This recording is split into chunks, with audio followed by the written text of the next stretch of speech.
Having a lack of confidence and having fear on sales calls is more common than you think. I'll tell you who should feel anxious about you going in on your sales call. It's your competition, because you're going in to see their customer and you're trying to hunt and steal their business. So let's look at how you're going to grow your confidence, eliminate that fear, and take that business of theirs. Welcome to PB Real Impact, where I share over 40 years of sales experience to help you overcome these roadblocks and situations. The good news is it's not a life or death scenario. Whether you close the deal or you don't, everyone lives in the end, even you. So let's look at how we're going to grow your confidence, eliminate that fear, and take that business. First of all, you have to understand that what you really are selling is you. Lucky for you, you're the world's expert in that particular category. The product and services are also very important. You definitely need to know your stuff. But the most important thing that you're selling on the sales call is you. Understanding this is the key to stepping into the confidence you need to be more successful in both business and life. Because each interaction that you have in a day, you're doing some form of selling yourself. You need to tap into that same authenticity and confidence that you have when you're with your family and friends and bring that into your sales calls with you. Here's an example of how important selling yourself to the customer really is. In your town, there's likely a Honda dealership, and the town beside you likely has a Honda dealership as well. And I'm gonna guess the town beside that, you guessed it, has a Honda dealership. You probably already figured out what model, what color, even the features you're looking for on that car.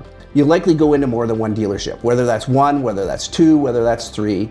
You're going from dealership to dealership, but what are you really shopping for? You're not shopping for the car, because you could get that at any one of those dealerships. So what you're really doing is you're shopping for a salesperson. Why? Because you're looking to run into somebody that gives you the confidence to turn over your hard-earned cash and feel confident about the purchase.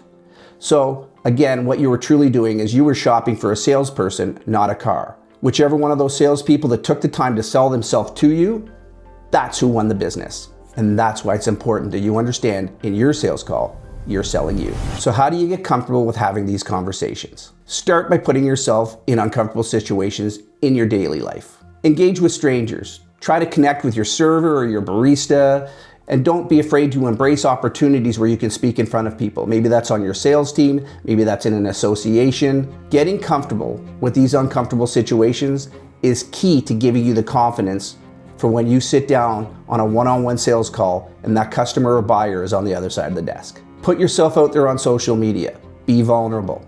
I'm doing that right now. And trust me, I understand, it's scary. You're taking an image and a video of yourself, you're putting it online, and you're opening yourself up to criticism, scrutiny, both from your family and your friends, and from strangers. But at the end of the day, it's not as scary as you think, and the more that you do it, the more comfortable you become.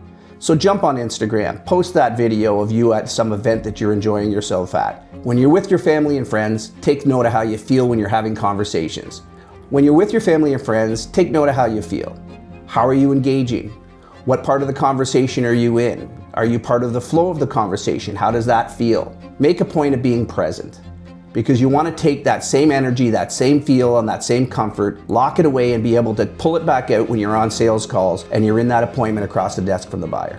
Everyone knows that salesperson that can get up at the front of the room and make a presentation, and they come across like a pro. Calm, polished, collected, and confident. These are the things they had to do to accomplish that, just like you. You wouldn't have chosen to get into sales if you weren't comfortable with dealing with people. Push yourself to be uncomfortable as often as you can, and what you'll find is that eventually it'll be hard to find scenarios that you can't handle. The next step is to learn how to use your newfound confidence and connect with your customer, to be vulnerable and real. The more that you can do this in the beginning of your sales call, the better. It will make them feel at ease and connect with you. This is what's going to set you apart from all the other salespeople that come in to visit that day. They're going to feel more comfortable, more relaxed, and they're going to remember you. Do your homework. Find out what they like to do outside of work. Look around their office. What do they have on display? Anything that's there, they put for a reason, and it means something to them, and it's a great place to start your discussions and conversation. Remember, nothing forced. Stay within your comfort space. Be you and be real. Bring some stories that you can add that relate to the situation and also help you to connect and build rapport. Leave the sales pitch until you can feel that the tone has changed, that it's moved more towards that personal side, more that family and friend environment where you can tell that a connection has been made. And now is a good opportunity for you to start thinking about moving into your sales pitch. Don't rush or force a sales pitch. Ease into it.